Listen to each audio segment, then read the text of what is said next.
ભારે પવને મોરબી શહેરમાં તારાજી સર્જી છે। ભારે પવન સાથે મોરબી શહેરમાં આંધી। મોરબીમાં પાર્ટી પ્લોટમાં મંડપ ધરાશાયી થયો। મોરબીમાં પાર્ટી પ્લોટમાં લગ્નનો મંડપ ધરાશાયી થયો છે। એટલે મોરબીમાં પણ આ સ્થિતિ જોવા મળી રહી છે। ભારે પવન ફૂંકાઈ રહ્યો છે। આ તમે દ્રશ્યો જુઓ, એટલો ભારે પવન ફૂંકાયો કે લગ્નનો જે મંડપ છે એ જ ધરાશાયી થઈ ગયો। હજુ તો મંડપ તૈયાર થઈ રહ્યો હતો એ સમયે જ આ સ્થિતિ સર્જાઈ છે। આખો મંડપ ધરાશાયી થઈ ગયો। એક્સક્લુઝિવ દ્રશ્યો તમે જોઈ રહ્યા છો, મોરબીના દ્રશ્યો છે। એટલો જોરદાર પવન ફૂંકાયો કે જે કારીગરોએ મહેનત કરી હતી એ ધરાશાયી થઈ ગઈ। વધુ વિગતો સાથે સંવાદદાતા પાર્થ મોરબીથી ફોનલાઈન ઉપર જોડાયા છે। પાર્થ, અત્યારે મોરબીમાં શું સ્થિતિ છે?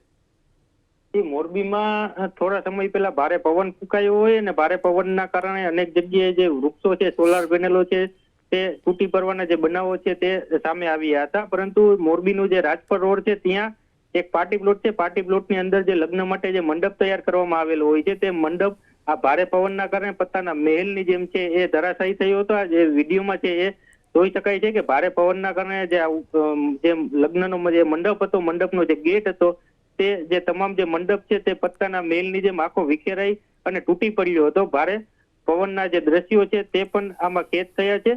તો સાથે સાથે અન્ય સ્તરે પણ જે નુકસાની છે તે જોવા મળી રહી છે। હળવદના રણની વાત કરીએ તો હળવદ રણમાં જે અગરિયાઓ છે તે પોતાના પરિવાર સાથે રણમાં જતા હોય છે ને અગરમાં કામ કરતા હોય છે ને ત્યાં જ જે છે એ ઝૂંપડી બાંધીને રહેતા હોય છે। પરંતુ આ ભારે પવનના કારણે આ જે ઝૂંપડીઓ છે તે પણ તૂટી પડી હતી ને સાથે સાથે જે અગરમાં જે સોલાર પેનલો લગાવેલી હોય તે પણ તૂટી પડવાના જે દ્રશ્યો છે તે સામે આવ્યા હતા। જેથી કહી શકાય કે મોરબી જિલ્લામાં જે મીઠા ઉદ્યોગમાં જે છે એ નુકસાની જોવા મળી રહી છે। તો ખેડૂતો પણ હાલ જે છે એ ચિંતિત જોવા મળી રહ્યા છે। જોકે હાલ મોરબી જે શહેર છે, મોરબી શહેરમાં જે વાતાવરણ છે તે હાલ શાંત થયું હોવાની જે માહિતી છે તે મળી રહી છે। જી આભાર પાર્થ વિગતો આપવા માટે। તો એક્સક્લુઝિવ દ્રશ્યો તમે જોઈ શકો છો, કેવી સ્થિતિ, ભારે પવન ફૂંકાયો અને જેમ સંવાદદાતા પાર્થે પણ કહ્યું કે અનેક એવા વિસ્તારો છે કે જ્યાં આ તમે દ્રશ્યો જુઓ, અંદર હાલત શું થઈ છે તો જો ભારે પવન ફૂંકાવાને કારણે બધું તહેસ નહેસ થઈ ગયું છે, વેર વિખેર થઈ ગયું છે। જે મહેનત કરી હશે કારીગરો, એમની મહેનત ઉપર પવન ફરી વળ્યો છે। એ સ્થિતિ છે કે અંદર જેટલું ડેકોરેશન કરવામાં આવ્યું હતું એ તમામ ડેકોરેશન નષ્ટ થઈ ગયું, ડેકોરેશન ધરાશાયી થઈ ગયું છે।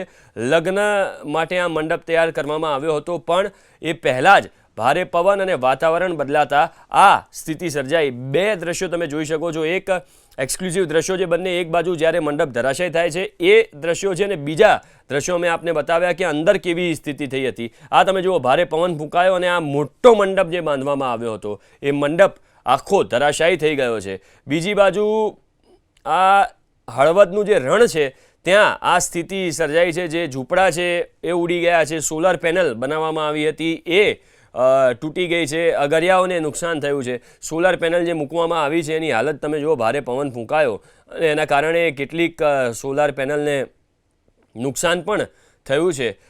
તો આ સ્થિતિ મોરબીમાં જોવા મળી કે જ્યાં ભારે પવન ફૂંકાતા અનેક જગ્યાએ નુકસાન થયું છે, અગરિયાઓને પણ નુકસાન થયું છે। અને બીજી બાજુ આ મંડપના દ્રશ્યો તમે જોઈ શકો છો, અંદરના દ્રશ્યો પણ અમે આપને બતાવ્યા કે કેવી હાલત થઈ હતી। ભારે પવન ફૂંકાતા મોરબી શહેરમાં આ સ્થિતિ સર્જાઈ છે, જેના એક્સક્લુઝિવ દ્રશ્યો આપની સ્ક્રીન ઉપર